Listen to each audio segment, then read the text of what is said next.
السلام علیکم ویورز۔ اے چاند کربلا کے تو نے تو دیکھے ہوں گے، اترے تھے اس زمیں پہ عرش بری کے تارے۔ میدان کربلا میں 10 محرم الحرام 61 ہجری کے دن اگر کڑیل جوانوں، بوڑھوں، بچوں، شیر خوار مہمانوں، اصحاب محترم اور خاندان رسول اللہ سے تعلق رکھنے والوں نے اپنی جانوں کی قربانیاں دے کر تاریخ رقم کی ہے تو اس معرکہ حق و باطل میں خواتین، جنہیں عام طور سے صنف نازک کہا اور سمجھا جاتا ہے، نے بھی ایسا کردار ادا کیا ہے کہ اسے کبھی فراموش نہیں کیا جا سکتا۔ سیدنا زینب علیہ السلام کا نام تو تاریخ کربلا میں انمٹ نقوش رکھتا ہے۔ حضرت امام حسین علیہ السلام سے بے حد محبت رکھنے والی سیدنا زینب علیہ السلام نے کربلا کی داستان کا وہ باب رقم کیا ہے جسے امام حسین علیہ السلام نے ادھورا چھوڑا تھا۔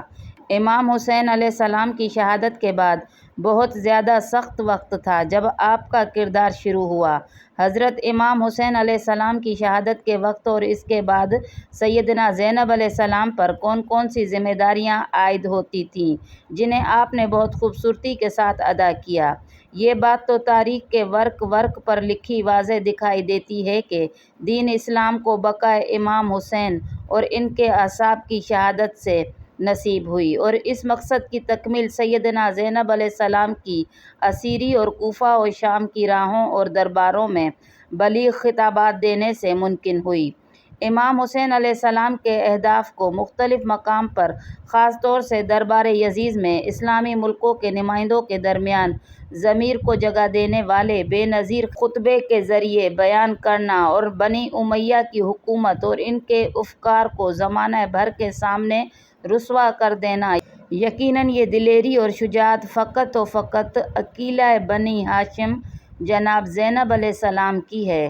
کہتے ہیں کہ سیدنا زینب علیہ السلام کو بچپن ہی سے امام حسین علیہ السلام سے اتنی محبت اور الفت تھی کہ ایک رات بھی بغیر بھائی حسین علیہ السلام کے سکون نہیں ملتا تھا، جس کی دلیل حضرت علی علیہ السلام کا عبداللہ بن جعفر سے شادی کی پیشکش پر 2 شرطوں کا رکھنا ہے۔ ان 2 شرطوں کو تاریخ کی کتب نے اس طرح ذکر کیا ہے: میری بیٹی زینب کبریٰ حسین علیہ السلام سے بے حد محبت رکھتی ہے، لہٰذا میں اس شرط پر تمہارے عقد میں دوں گا کہ تم اسے 24 گھنٹوں میں ایک بار ضرور حسین علیہ السلام سے ملاقات کی اجازت دو گے، چونکہ زینب علیہ السلام حسین علیہ السلام کو دیکھے بغیر ایک دن بھی نہیں رہ سکتی۔ نمبر 2، جب بھی امام حسین علیہ السلام سفر کریں گے اور زینب کو ساتھ لے جانا چاہیں، تم زینب کو نہیں روکو گے اور حسین علیہ السلام کے ساتھ جانے کی اجازت دو گے۔ اس قدر بہن بھائیوں کا پیار اور محبت اور اثر عاشور بھائی کی لاش سامنے رکھی ہے اور سیدہ کا امتحان و آزمائش شروع ہو گیا۔ کتنا حوصلہ چاہیے اس امتحان سے گزرنے کے لیے!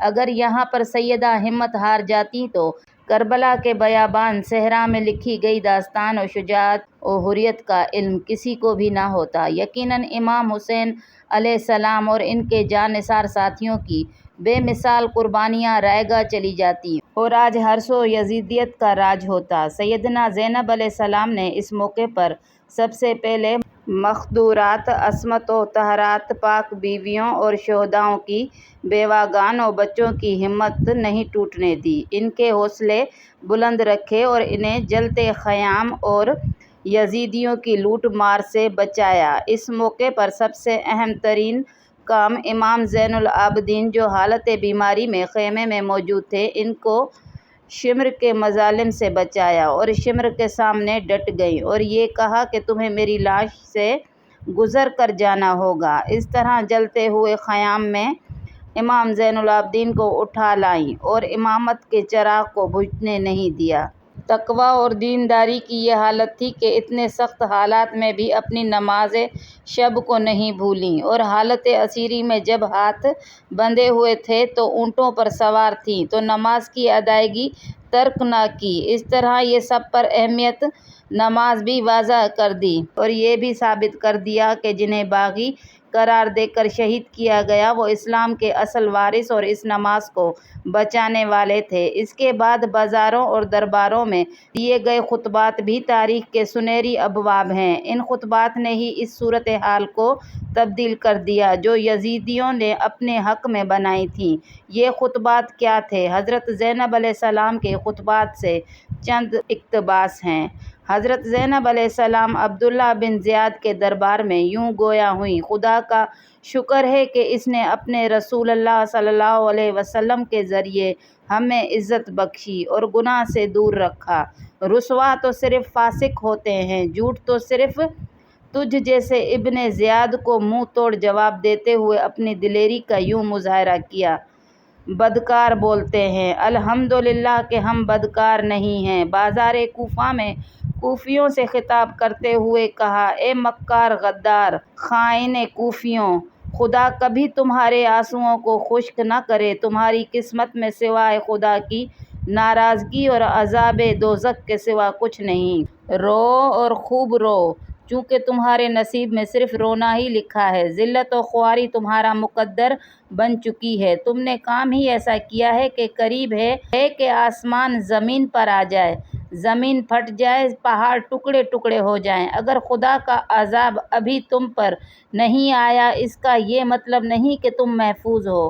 خدا عذاب کو ہمیشہ فوراً نہیں بھیجتا، لیکن ایسا بھی نہیں ہے کہ مظلوموں کو انصاف نہ دلائے۔ سیدہ کی فصاحت اور بلاغت اور لب و لہجے کا یہ حال تھا کہ ہر کوفی حیران تھا کہ کیا علی پھر دوبارہ آ گئے ہیں؟ باپ اور بیٹی کے درمیان ایسی فکری اور لسانی شباہت تاریخ پیش کرنے سے قاصر ہے۔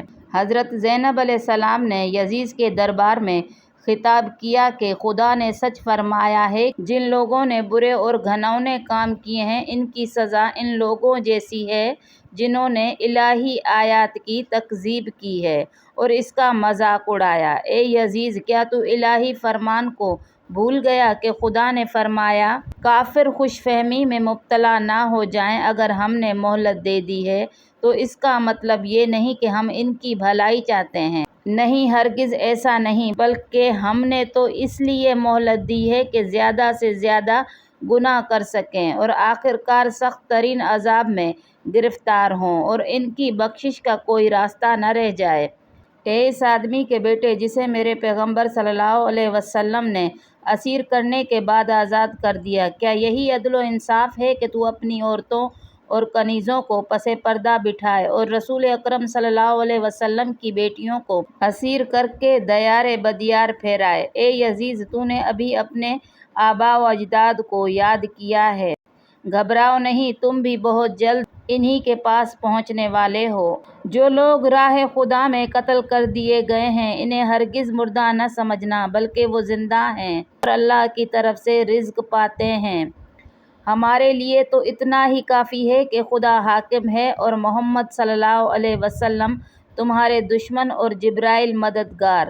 یزید، تیری حیثیت میری نگاہ میں نہایت پست و حقیر ہے اور میں بے پناہ تیری ملامت کرتی ہوں اور تجھے بہت ذلیل و خوار سمجھتی ہوں۔ یزید، تمہیں ہرگز یہ گمان نہ ہو کہ تمہاری حشمت و جلالت اور حکومت سے میں مرعوب ہو جاؤں گی۔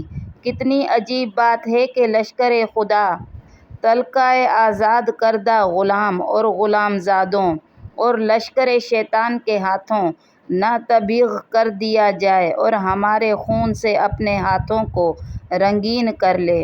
خدا اپنے بندوں پر ظلم روا نہیں کرتا، ہم تم بس اسی سے شکوہ کرتے ہیں اور اسی پر اعتماد کرتے ہیں۔ لہٰذا جو فریب و حیلہ چاہے کر لے اور جتنی طاقت ہے آزما لے اور کوشش کر کے دیکھ لے۔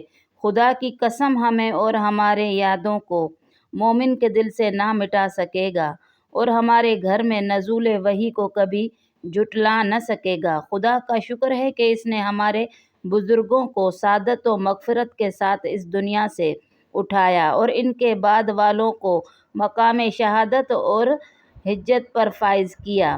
سیدہ کے ان خطبات نے انقلاب کا آغاز کر دیا۔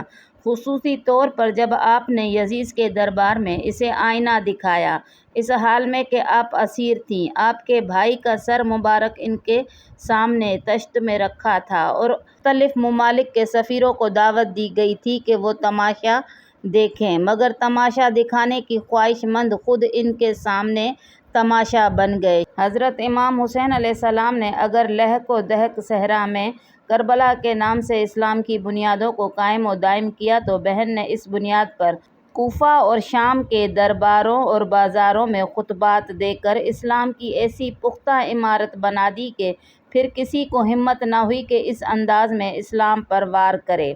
امام علیہ السلام نے اگر شہر کربلا کو آباد کیا، امام علیہ السلام نے اگر کربلا کے گمنام گوشوں و صحرا میں عالم انسانیت کے لیے اپنا لہو بہایا، تو ان کی شریکہ و سوگوار بہن نے ان خون کے قطروں کی سرخیوں کو کربلا سے کوفہ، کوفہ سے دمشق تک پہنچایا۔ نواسہ رسول سید الشہداء کی اسیر بہن نے حالت اسیری میں رہ کر بھائی کی آواز استغاثہ کو شہر بہ شہر یعنی عالم انسانیت کی بستی بستی میں پہنچا دیا۔ سیدہ زینب علیہ السلام کی تبلیغ کا اثر کوفہ و شام کے ان چلتے پھرتے لاشوں اور مردہ ضمیر انسانوں پر ضرور ہوا۔ انہی میں سے بعد ازاں تو توابین پیدا ہوئے اور انتقام کا نعرہ لگاتے ہوئے اس وقت کی حکومت کے مقابلے میں سامنے آ گئے۔ دربار میں حضرت زینب علیہ السلام کی شفاف اور دو ٹوک گفتگو سے یزید کے اوسان قطع ہونے لگے اور مجبور ہو کر اس نے امام حسین علیہ السلام کے قتل کو ابن زیاد کے کھاتے میں ڈالتے ہوئے اسے لعن طعن کرنا شروع کر دیا۔ یزید نے اطرافیوں سے اسرائے آل محمد کے بارے میں مشورہ کیا کہ ان کے ساتھ کیا سلوک کیا جائے۔ اس موقع پر اگرچہ بعض نے اسے مشورہ دیا کہ ان کو بھی قتل کیا جائے، لیکن نعمان بن بشیر نے اہل بیت علیہ السلام کے ساتھ نرمی سے پیش آنے کا مشورہ دیا۔ اسی تناظر میں یزید نے اسرائے اہل بیت کو شام میں کچھ ایام عزاداری کرنے کی اجازت دے دی۔ یزید کی بیوی شام کے خرائے میں اہل بیت علیہ السلام سے ملاقات کے لیے گئیں اور رسول اکرم صلی اللہ علیہ وسلم کی بیٹیوں کے ہاتھ پاؤں چومتی اور ان کے ساتھ گرہ و زاری شریک ہوئیں۔ 3 دن تک شام کے خرائے میں حضرت زینب علیہ السلام نے اپنے بھائی کی عزاداری برگزار کی۔ آخر کار اسرائے اہل بیت علیہ السلام کو عزت و احترام کے ساتھ مدینہ منورہ پہنچا دیا گیا۔ کانپ کر آج بھی کہتی ہے یہ روح یزید، مجھ کو شبیر کی ہمشیر سے لگتا ہے ڈر۔ اگر حضرت زینب علیہ السلام نہ ہوتی تو کربلا بھی نہ ہوتی۔ اگر حضرت زینب شجاعت کے جوہر نہ دکھاتی تو کربلا کے واقعے کا دائرہ اس حد تک نہ پھیلتا اور تاریخ میں اس حد تک یہ واقعہ یادگار نہ ہوتا۔